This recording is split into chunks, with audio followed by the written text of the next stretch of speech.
بسم اللہ الرحمن الرحیم۔ خالد بن ولید رضی اللہ تعالیٰ عنہ ایک ایسے صحابہ رسول کی داستان ہے جس نے اسلام قبول کیا تو آپ جناب حضور اکرم صلی اللہ علیہ وآلہ وسلم نے سیف اللہ یعنی اللہ کی تلوار کے خطاب سے نوازا۔ آپ چند ہزار مجاہدین اسلام کے ساتھ نکلے اور لاکھوں کی دشمن فوج کا مقابلہ کر کے اسلام کا پرچم کریا کریا نگر نگر سر بلند کیا۔ آپ کے نام سے اسلام دشمن قوتیں گھبرا جایا کرتی تھی۔ آپ جس ملک پر بھی حملہ کرتے وہاں فوجیں دوڑ جایا کرتی تھی۔ آپ کو ہمیشہ اللہ تعالیٰ نے عزت بخشی، آپ فتح یاب ہوئے، آپ کا نام ہمیشہ سنہری حروفوں میں لکھا گیا۔ تو آئے چلتے ہیں خالد بن ولید کی کہانی کی طرف۔ یہ ناول، یہ داستان ایمان فروز ہے۔ تو آئے چلیں۔ خالد بن ولید رضی اللہ تعالیٰ عنہ، قسط نمبر 33۔ اور تو مسلمان ہو گئی؟ اکرمہ کے دوست نے کہا۔ ہاں، اکرمہ کی بیوی نے کہا، میں مسلمان ہو گئی، مجھے اس کے پاس لے چل، میرے شوہر کے دوست، میں اسے واپس لاؤں گی، میں دوستی کا حق ادا کروں گا۔ اکرمہ کے دوست نے کہا، چل میں تیرے ساتھ چلتا ہوں۔ دونوں اکرمہ اپنی بیوی کے ساتھ مکہ میں داخل ہوا۔ اپنے گھر جانے کی بجائے حضور اکرم صلی اللہ علیہ وسلم کے پاس گیا۔ اس نے اپنے کیے کی معافی مانگ کر اسلام قبول کر لیا۔ اسی روز صفوان بھی واپس آ گیا۔ وہ بھاگ کر جدہ چلا گیا تھا۔ ایک دوست اس کے پیچھے گیا اور کہا کہ وہ سلاری رتبے کا جنگجو ہے اور اس کی قدر رسول کریم ہی جان سکتے ہیں۔ اسے یہ بھی تھا کہ قبیلہ قریش ختم ہو چکا ہے۔ صفوان تلوار کا دھنی اور نامور سالار تھا۔ وہ اپنے دوست کے ساتھ مکہ آ گیا اور اس نے رسول کریم کے حضور پیش ہو کر اسلام قبول کر لیا۔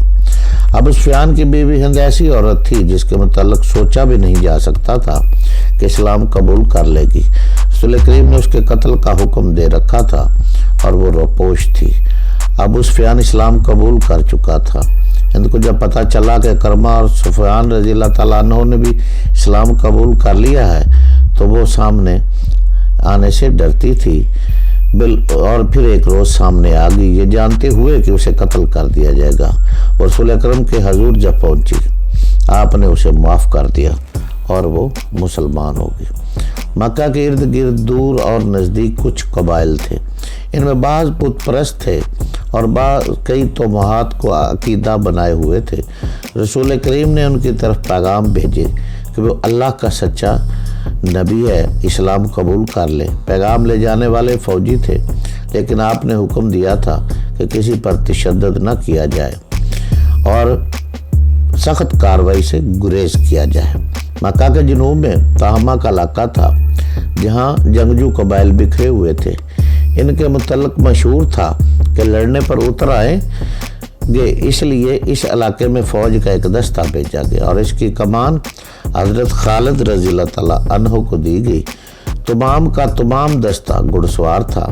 اس میں بنو سلیم کے آدمی بھی تھے اور مدینہ کے بھی، اور مکہ سے تقریباً 50 میل دور بیلیم کے مقام تک جانا تھا۔ خالد رضی اللہ تعالیٰ عنہ اپنے سوار دستے کے ساتھ روانہ ہو گئے۔ ان کی منزل 50 میل دور تھی، لیکن بمشکل چند میل ہی دور گئے ہوں گے کہ ایک مشہور جنگجو قبیلے بنو جزیہ کے آدمیوں نے خالد رضی اللہ تعالیٰ عنہ کے دستے کا راستہ روک لیا۔ خالد رضی اللہ تعالیٰ عنہ نے اپنے دستے کو لڑائی کی ترتیب میں کر لیا۔ بنو جزیہ باقاعدہ لڑائی کے لیے نکل آئے۔ ہم لڑنے نہیں آئے، خالد رضی اللہ تعالیٰ عنہ نے اعلان کیا، ہم دعوت دینے آئے ہیں کہ اسلام قبول کر لو۔ ہم اسلام قبول کر چکے ہیں، بنو جزیہ کی طرف سے جواب آیا۔ ہم نماز پڑھتے ہیں، ہم دھوکہ کھانے نہیں آئے۔ خالد رضی اللہ تعالیٰ عنہ نے بلند آواز میں کہا، اگر تم مسلمان ہو چکے ہو تو تلواریں اور برچیاں پھینک دو۔ خبردار بنو جزمیہ کی طرف سے کسی نے للکار کر کہا، اسے میں جانتا ہوں، یہ مکہ کے الولید کا بیٹا خالد ہے، اس پر اعتبار نہ کرنا، ہتھیار ڈال دو گے تو یہ ہم سب کو قتل کر دے گا۔ ہتھیار نہ ڈالنا، خدا کی قسم مجھے رسول اللہ کا حکم نہ ملا ہوتا کہ جنگ نہ کرنا تو میں دیکھتا کہ تم ہتھیار ڈالتے ہو یا نہیں۔ خالد رضی اللہ تعالیٰ عنہ نے کہا، ہم دوست بن کر آئے ہیں، ہم تم پر اللہ کا دین زبردستی ٹھوسنے نہیں آئے، ہمیں دوست سمجھو، ہمارے ساتھ آ جاؤ۔ اہل قریش کی کیا خبر ہے؟ بنو جزمیہ کی طرف سے آواز آئی۔ مکہ چل کر دیکھو، خالد رضی اللہ تعالیٰ عنہ نے کہا۔ ابو سفیان، اکرمہ اور صفوان اسلام قبول کر چکے ہیں۔ بنو جزمیہ نے اختیار ڈال دیے۔ خالد رضی اللہ تعالیٰ عنہ گھوڑے سے اتر کر آگے بڑھے اور بنو جزمیہ کے سردار سے گلے ملے۔ پورے قبیلے نے اسلام قبول کر لیا۔ مسلمانوں کو مکہ ایک مرکز کی حیثیت سے مل گیا۔ یہ سورج کی مانند تھا جس کی کرنیں دور دور تک پھیلنے لگی، لیکن اسلام کی دشمن قوتیں یکجا ہوتی جا رہی تھی۔ طائف ایک مقام ہے جو مکہ معظمہ سے چند میل دور ہے۔ جنوری سن 630 کی ایک رات وہاں جشن کا سما تھا۔ فضا شراب کی بو سے بوجھل اور رات مخمور تھی۔ رقص کے لیے طائف کے ارد گرد کے علاقے کی چنی ہوئی ناچنے والیاں آئی ہوئی تھی۔ ان کے رقص و حسن نے مہمانوں کو مدہوش کر دیا تھا۔ مہمان مکہ کے شمال مشرق کی علاقے کے مشہور جنگجو قبیلے حوازن کے سرکردہ افراد تھے۔ ان کے میزبان طائف اور گرد و نواح میں پھیلے ہوئے قبیلے تصیف کے سردار تھے، جنہوں نے اپنے مہمانوں پر اپنی امارت اور فیاضی اور کشادہ ظرفی کا روح جمانے کے لیے اتنی شاہانہ ضیافت اور اتنے شاندار جشن کا اہتمام کیا تھا۔ دو لڑکیاں رقص کے کمال دکھا رہی تھیں کہ میزبان قبیلے کا سردار مالک بن عوف اٹھ کھڑا ہوا اور اس نے تالی بجائی۔ ساز خاموش ہو گئے، ناچنے والیاں بت بن گئی اور ان کی نظریں مالک بن عوف پر جم گئی۔ مہمانوں پر سناٹا طاری ہو گیا۔ ایسے لگتا تھا جیسے رات کے گزرتے لمحوں کا قافلہ رک گیا ہو۔ ہر کوئی مالک بن عوف کی طرف دیکھ رہا تھا۔ مالک بن عوف کی عمر 30 سال تھی۔ رقص اور مہنوشی کی محفلوں میں وہ عیاش شہزادہ تھا، لیکن میدان جنگ میں وہ آگ کا شعلہ تھا۔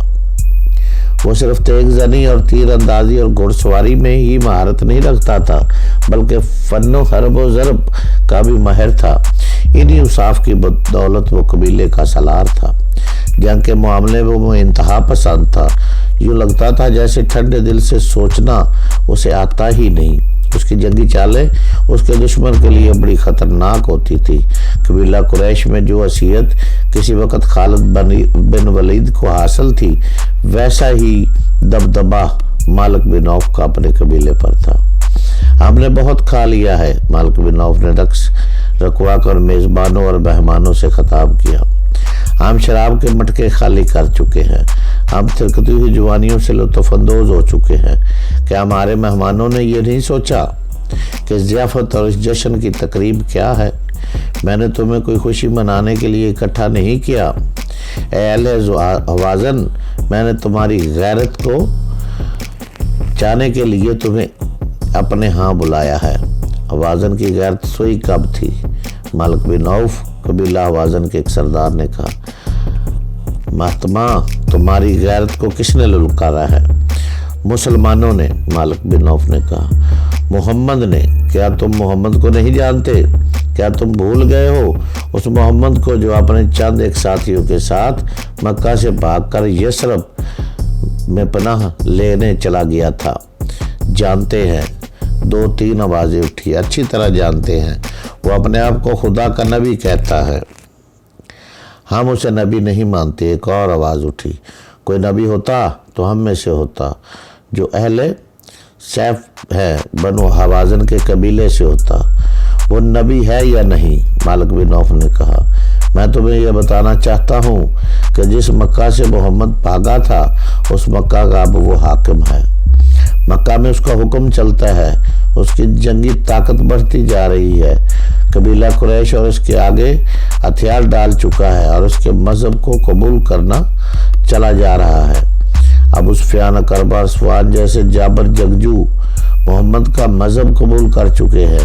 خالد بن ولید نے پہلے ہی یہ نیا مذہب قبول کر لیا تھا۔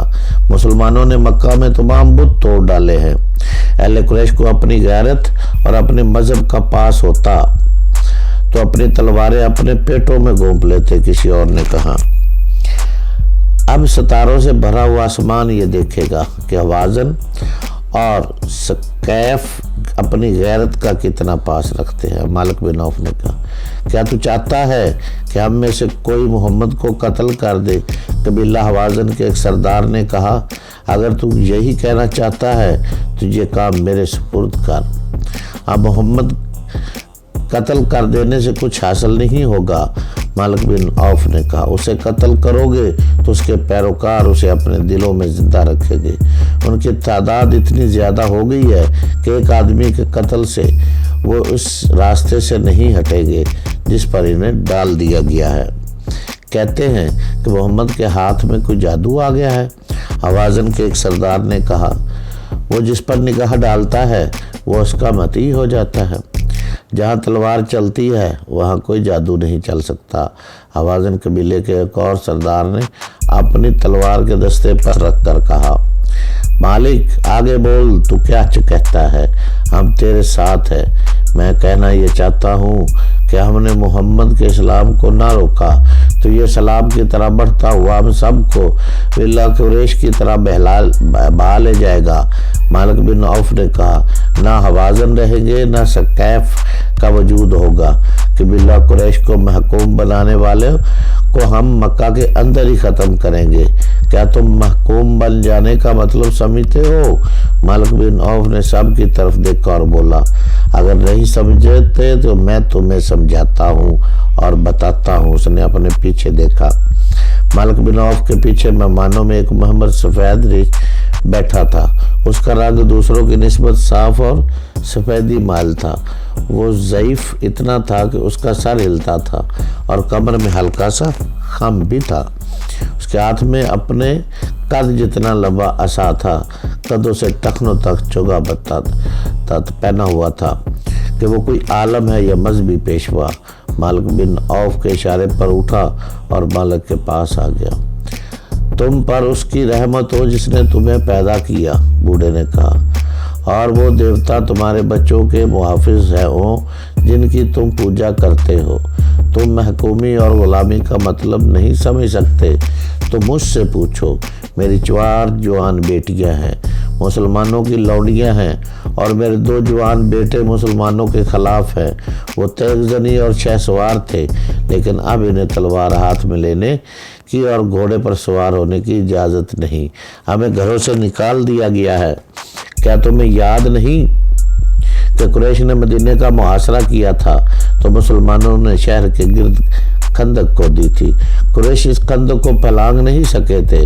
پھر اس قدر تیز اور تند طوفان آیا کہ قریش جو پہلے ہی بدل ہو چکے تھے بکھر گئے اور مکہ کو واپس چلے گئے۔ جب مسلمانوں کے سر سے خطرہ ٹل گیا تو انہوں نے ان یہودیوں پر حملہ بول دیا جو ان کے ساتھ مدینہ میں امن سے رہتے تھے۔ ان یہودیوں کو انہوں نے قتل کر دیا اور ان کی عورتوں کو اور ان کے بچوں کو آپس میں بانٹ کر انہیں لونڈیاں اور غلام بنا لیا۔ اے بزرگ، قبیلہ ثقیف کے ایک سرکردہ آدمی نے بلند آواز میں کہا، اگر تو یہودی ہے تو کیا ہم نے غلط سنا تھا کہ تیرے قبیلے نے مسلمانوں کو دھوکہ دیا تھا؟ تم نے جو سنا تھا وہ درست سنا تھا، بوڑھے نے کہا۔ ہمارا دھوکہ کامیاب نہیں ہوا۔ ہم مسلمانوں کی پیٹھ میں خنجر اتارنا چاہتے تھے لیکن قریش پیٹھ دکھا گئے۔ مسلمانوں کو دھوکہ دے کر کمزور کرنا ہمارا فرض تھا لیکن مسلمانوں کی تلواروں نے ہمیں کمزور کر دیا۔ تو جو بنی اسرائیل سے ہے، کیا ہمیں اکسانے آیا ہے کہ ہم مسلمانوں سے تیرے قبیلے کے خون کا انتقام لیں؟ ثقیف کے قبیلے کے ایک سردار نے کہا۔ ایک اور ضعیف العمر اٹھ کھڑا ہوا۔